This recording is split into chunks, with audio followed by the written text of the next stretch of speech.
Hola chicos, ¿cómo están? Yo estoy muy bien. Y ustedes, espero que estén bien también.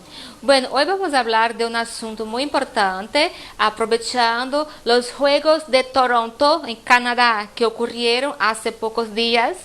Vamos a hablar acerca de algunos deportes entonces.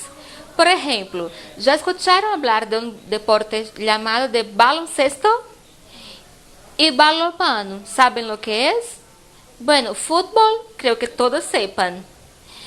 Y por ejemplo, natación. ¿Les gustan la natación? Bueno, hoy vamos a hablar de estos deportes. Vamos a hablar de fútbol, de baloncesto, balonmano, balonvóley e natação. Futebol, como o próprio nome já diz, é futebol. O futebol é um dos esportes mais populares no mundo. Praticado em centenas de países, este esporte desperta tanto interesse em função de sua forma de disputa atraente. Embora não se tenha certeza sobre os primórdios do futebol, os historiadores descobriram vestígios de jogos de bola em várias culturas antigas. Estes jogos de bola ainda não eram futebol, pois não havia a definição de regras como há hoje, porém demonstram o interesse do homem por este tipo de esporte desde os tempos antigos. O futebol tornou-se tão popular graças ao seu jeito simples de jogar. Basta uma bola, equipe de jogadores e as traves, para que, em qualquer espaço, crianças e adultos possam se divertir com o futebol. Na rua, na escola, no clube, no campinho do bairro ou até mesmo no quintal de casa, desde cedo, jovens de vários cantos do mundo começam a praticar o futebol. Na língua espanhola, os termos do jogo também têm seus termos traduzidos. Por exemplo, como se diz goleiro em espanhol? Vocês têm alguma ideia? Se dice portero, guardameta, meta. Então, estes três nomes são dados ao goleiro na língua espanhola. E a trave? Vocês sabem como se chama a trave? Se chama poste. E a bola, chicos? Como se diz a bola? Pode dizer pelota ou balão. E o atacante do futebol? Como é que vocês imaginam que se chama em espanhol? Bom, se chama delantero. E para aquelas pessoas que gostam de praticar algumas faltas no futebol, que levam alguns cartões, como se chamariam aqueles cartões em espanhol? Por exemplo, o cartão vermelho se chama tarjeta roja, que significa que o jogador está expulso do jogo. Já o cartão amarelo se chama tarjeta amarilla. Bom, pessoal, já que conhecemos alguns termos do futebol na língua espanhola, é bom lembrar que atualmente o maior jogador do futebol no mundo é de língua espanhola. Estamos falando de Lionel Messi, atacante do Barcelona e da seleção argentina. Por fim, as famosas Marias Chuteiras. No Brasil tem muitas, em todo lugar tem muitas. Então, vocês têm essa curiosidade de saber como se diz Maria Chuteira em espanhol? Simples, se chama botineira. Falaremos agora de um esporte chamado balonvôlei. Balonvôlei, como vocês já imaginam, é o voleibol. O voleibol foi criado nos Estados Unidos no dia 9 de fevereiro de 1895 pelo diretor de Educação Física da Associação Cristã de Moços de Massachusetts, William George Morgan. Ao inventar o voleibol e suas regras, Morgan tinha como objetivo principal a criação de um esporte sem contato físico entre os jogadores. Dessa forma, ele pretendia oferecer às pessoas, principalmente os mais velhos, um esporte em que as lesões físicas provocadas por choque entre pessoas sejam raras. Nos primeiros anos, o voleibol ainda não contava com uma bola específica, sendo praticado com uma câmara de bola de basquete. A rede era improvisada, a mesma usada na partida de tênis.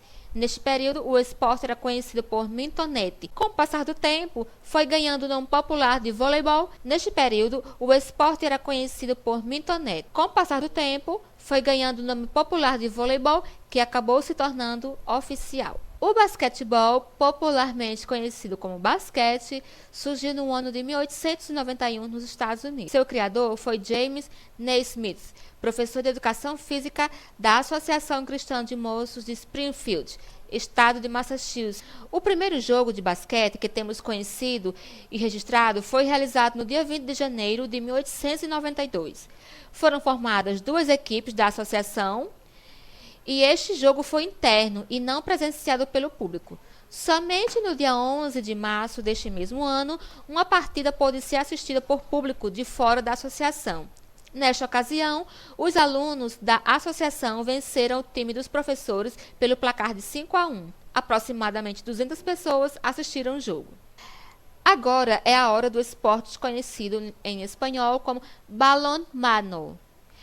Bom, balonmano é fácil de adivinhar. Balón, bola, mano, mão. Logo estamos falando de um esporte que se joga com as mãos. Que esporte é esse? Isso mesmo, o handball. O handball é um esporte coletivo que foi criado pelo professor alemão Karl Schellens no ano de 1919. Após ter as regras publicadas pela Federação Alemã de Ginástica, o esporte começou a ser praticado de forma competitiva em países como Áustria, Suíça e Alemanha. Nesta fase inicial, as partidas de handball eram realizadas em campos gramados parecidos com os de futebol. Assim como no futebol de campo, cada equipe de handball era composta por 11 jogadores. No ano de 1925, foi realizada a primeira partida internacional de handball entre as equipes da Alemanha e da Áustria. Os austríacos levaram melhor, vencendo os alemães por 6-3. Agora estamos a la vez de un esporte también muy famoso que es la natación. Bom, natação, já está claro que estamos falando de natação. Sua história se inicia na pré-história, porque foram descobertas pinturas sobre a natação na Idade da Pedra, mais ou menos 7.500 anos, e nas primeiras referências escritas que datam de 2.000 anos antes de Cristo. Entre os egípcios, cujo país era cortado por uma infinidade de canais por todos os lados, suas águas ofereciam grandes riscos a quem ainda não estavam familiarizados com elas. Era a arte de nadar um dos aspectos essenciais da educação pública egípcia.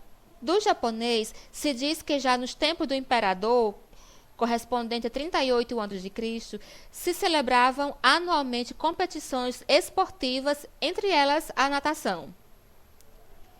Entre os antigos gregos, a natação era tão popular que, para indicar que alguém era um do que hoje chamamos analfabeto, se dizia que ele não sabia nadar.